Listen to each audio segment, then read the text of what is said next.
तो हमारे परम पूज्य दादा गुरु जी का आविर्भाव ब्रिज में ही हुआ। सुरमा कुंज की जो परंपरा है, हमसे पूर्व करीब 3-4 पीढ़ी के आचार्य तो ब्रिज के ही हुए, ब्रिज में ही उनका जन्म हुआ, ब्रिजवासी शरीर। हमारे दादा गुरु के पिताजी कालूराम शर्मा जी भरतपुर भुसावर के निवासी ब्रिज क्षेत्र में माना जाता है। तो वहाँ से वृंदावन आकर बस गए थे। परम सिद्ध संत जिनकी कथा सुनने ठाकुर साक्षात आते थे, श्री ब्रजमोहन दास जी महाराज, तो उन्हीं के कृपा पात्र थे हमारे दादा गुरु जी महाराज। जिनके दादा गुरु के पिताजी भी शरीर से जो पिताजी भी इन्हीं के शिष्य थे। फिर पिताजी ने कहा, गुरुदेव हमारे 2 बालक हैं, आप ही कृपा कर दीजिए, आपके पास रख लीजिए। जब वृंदावन बस गए छिपी गली, तब ये 2 बालक हुए, केशव और सुंदरलाल, दोनों को दे दिया और दोनों ही साधु बने। तो केशव दास बड़े भाई, छोटे भाई सुंदरलाल से सुखदेव दास जी, ये संत बने 1908 के आसपास, 1894 में आविर्भाव है।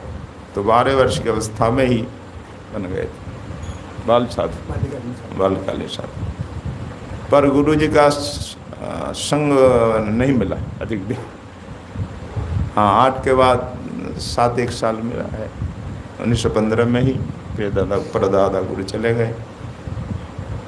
तो उनकी अवस्था कितनी हो गई? 21 की अवस्था थी, नहीं 19। तो खूब विरह में रोने लगे।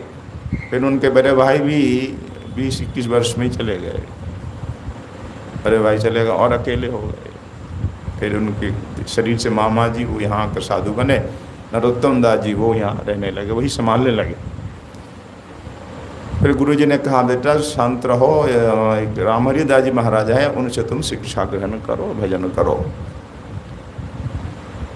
कृपा मिलेगी ठाकुर को, चिंता न करो। तो देवरिया के बाबा एक थे रामहरि दास जी महाराज, जो पुरानी सुरमा कुंज में रहते थे, वे भी भागवत के प्रकांड विद्वान थे। तो उनको शिक्षा गुरु बनाकर उनसे शिक्षा ग्रहण करने लगे। फिर उनके साथ असम बंगाल भी जाने लगे, बांग्लादेश भी। फिर इच्छा ही नहीं, हम तो एकांत में भजन करेंगे। तो मणिपुर कछार के बीच में भुवन पहाड़ है, भुवन पर्वत, भुवनेश्वर महादेव जी का मंदिर है। तो वहाँ पहाड़ी पे जंगल ही जंगल है, बाघ भालू सब है। तो बाबा की इच्छा हुई कि मैं यहीं पे रह के भजन करूँ। उस पहाड़ी पे ही रहकर भजन करने लगे। खाते क्या थे वो, पहाड़ में फल होते थे, पपीता खूब होता था, पपीता, कंदमूल, पिस्ता, पत्ता, ये सब खाते हैं। और कुटिया छोटी बनाकर उसी में भजन करते थे। तो वहाँ कोई नहीं रहता था, पहाड़ के नीचे लोग रहते, बस्ती थी, चढ़ के जाना पड़ता था। जब दर्शन करने जो भी जाते, संध्या से समय चले जाते, रात को रुकते नहीं, क्यों, बाघ भालू है। एक दिन की बात है, 14 वर्ष में तपस्या करी, तभी सिद्ध हुए। और वहाँ की देवी ने स्वप्न में दर्शन दिया, सुखदेव तुम्हारी साधना पूरी हुई, अब तुम जाओ वो प्रचार करो। तब प्रचार करने आए। तो एक दिन की बात, करीमगंज के नित्यानंद राय जी पत्नी के साथ दर्शन करने गए। तो दर्शन करे, कथा सत्संग चलते चलते शाम हो गई, ध्यान नहीं रहा। तो गुरुजी बोले, कैसे लौटोगे तुम, अंधेरा हो छा गया, तो कोई बिजली है नहीं, और पहाड़ जंगल है, कैसे जाओगे, जा नहीं पाओगे, तो रात रुक जाओ। तो बरामदे में ही रुक गए। कमरा है बीच सामने, बरामदा वही बंद हो जाता था, और बंद करने की दरकार भी नहीं होती। तो बरामदे में बैठे थे, सत्संग चल ही रहा था, लंटन जलाकर। इतने में बाघ आ गया, उसका समय है, रोज ही आता था। और बाघ देख कर घबराए दोनों, गुरुजी के पीछे दुपक गए। दादा गुरुजी के पीछे, दादू गुरु ने कहा, क्यों डरते हो? अरे बाघ है, डरेंगे नहीं। बोले, बाघ क्या करेगा? अरे ये सब भगवान के परिकर है, हमारे पास रोज आते। अच्छा, तुम्हें तो डर लग रहा है। महाराज जी पधारे। महाराज जी को बोला, तो हमारे निकट तो ये आते ही रहते हैं, तो ये सब भगवान के भक्त हैं, घबराओ नहीं, कुछ नहीं करेगा। फिर भी घबराहट तो होती है। तब पापा बोले, ये द्विपिन बर, द्विपिन बर, द्विपिन मतलब बाघ का ही एक नाम है संस्कृत में, अमर कोश में द्विपिन। तो ये द्विपिन बर यानी यही व्याघ्र बर, आप जाओ यहाँ से, आप कृपा करो, आपसे डर रहे हैं, कल आना। और वाघ ने उनके सामने देखा, यूं किया, मस्तक से प्रणाम किया और गया। तो ऐसी ऐसी इनके जीवन में बहुत सी दिव्य कथाएं हैं। भक्त जो चाहता वो अगर प्रार्थना करता, कहता हो जाएगा तो हो गया।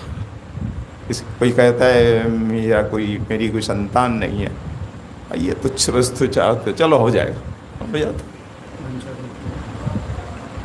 एक सामान्य बात, एक भक्त बोले बाबा हमारे यहाँ सुंदर एक करौंदा का पेड़ है, पर एक करौंदा करवा कोई खा नहीं पाता, इतनी सी बात है, ले एक दे तोड़ के हम खाते हैं।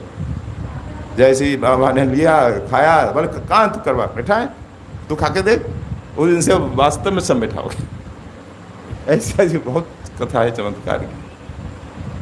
अभी एक आध तो अभी भी जीवित है जिन्होंने दर्शन किया और इन घटनाओं के साक्षी, घटनाओं के साक्षी वो टगर राय, नित्यानंद राय की पत्नी अभी भी जीवित है, बहुत वृद्ध है।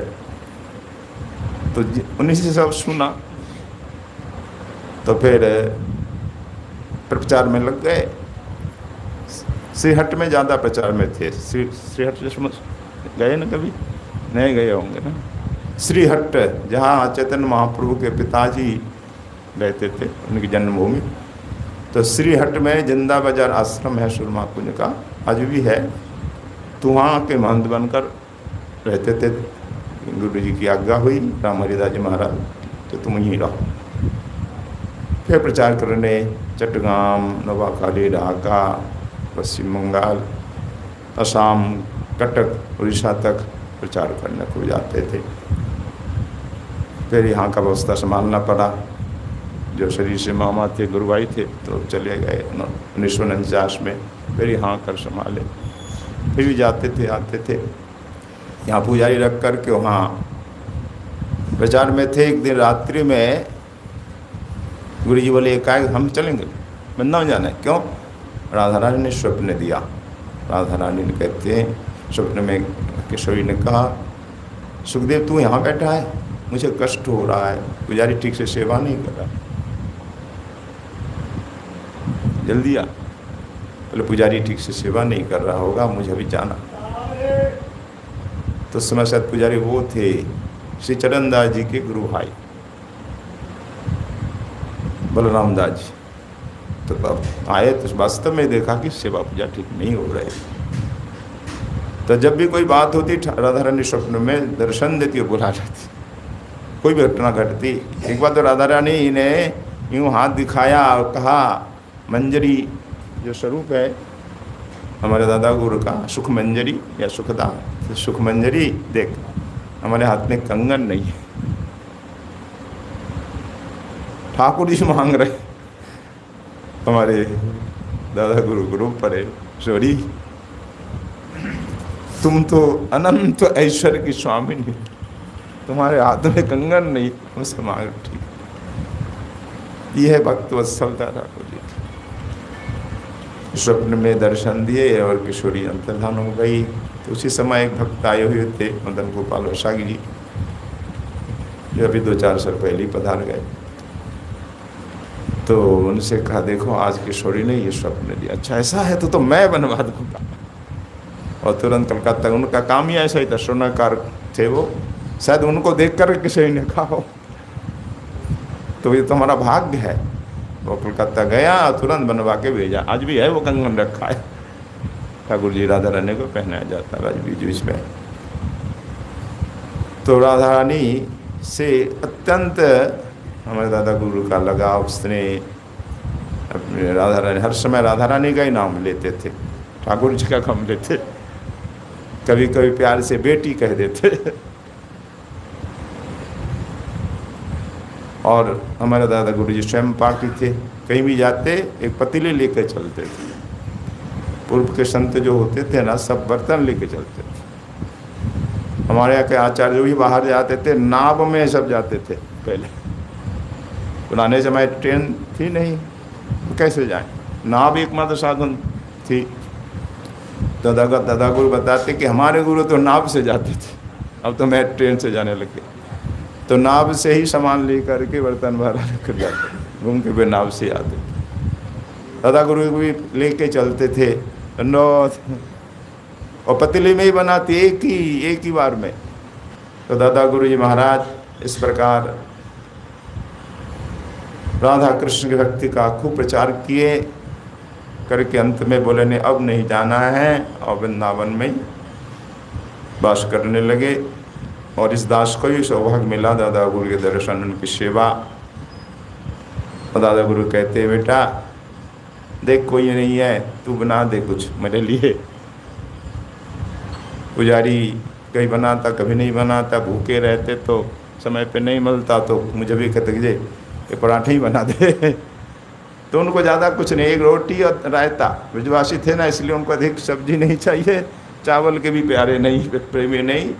हाँ बाहर जाते तो हाँ रोटी कहाँ मिलेगी बंगाल में, तो हाँ चावल बना लेते पतीली में, एक पतीली में ही दाल चावल सब्जी मिला करके बस वही प्रसाद, और कुछ नहीं बनाते। स्वयं पाकी बना के सबको देते, सब कहते इतना स्वादिष्ट। तो दादा गुरु जी कहते मैं थोड़ी ना बनाता हूँ, वो राधा रानी बनाती। संत का यही भाव है हमारे यहाँ, रसोई में जाओ और राधा रानी का चिंतन करो, किशोरी तुम आओ बनाओ, और हम तो केवल सहयोगी हैं, टहलिया। आप राधा रानी बना रहे।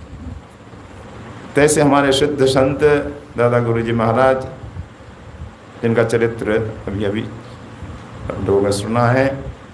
तो वृंदावन छिपी गली में जिनका जन्म है, पिता कालूराम शर्मा जी, माता सरस्वती देवी, 2 भाई थे, छोटे भाई हैं। तो 1896 आविर्भाव है, और 1908 में ही साधु बन गए, और तिरुभाव है 1981 में, 10 के सामने ही। और हमारे गुरुजी तो कहते देख तुझ पर जितना स्नेह देखकर मुझे ईर्ष्या होती है। कुछ भी प्रसाद होता तो मुझको जरूर दे, तू पहले मुझको दे देते, बोले मुझको नहीं मिलता तुझको मिल जाता। तो संत ने कहा हाँ, मूल से ब्याज पे अधिक मुंह होता है। इस प्रकार स्नेह दादा गुरु का बड़ा मिला, कृपा मिली, सब बड़े बड़े संतों की कृपा आज मिल रही, स्नेह मिल रहा है। और ये कृपा ही मेरे लिए धरोहर है, यही अमूल्य संपत्ति है। तो नित्य निकुंज में इसी सावन शुक्ल चतुर्दशी को पहुँच गए।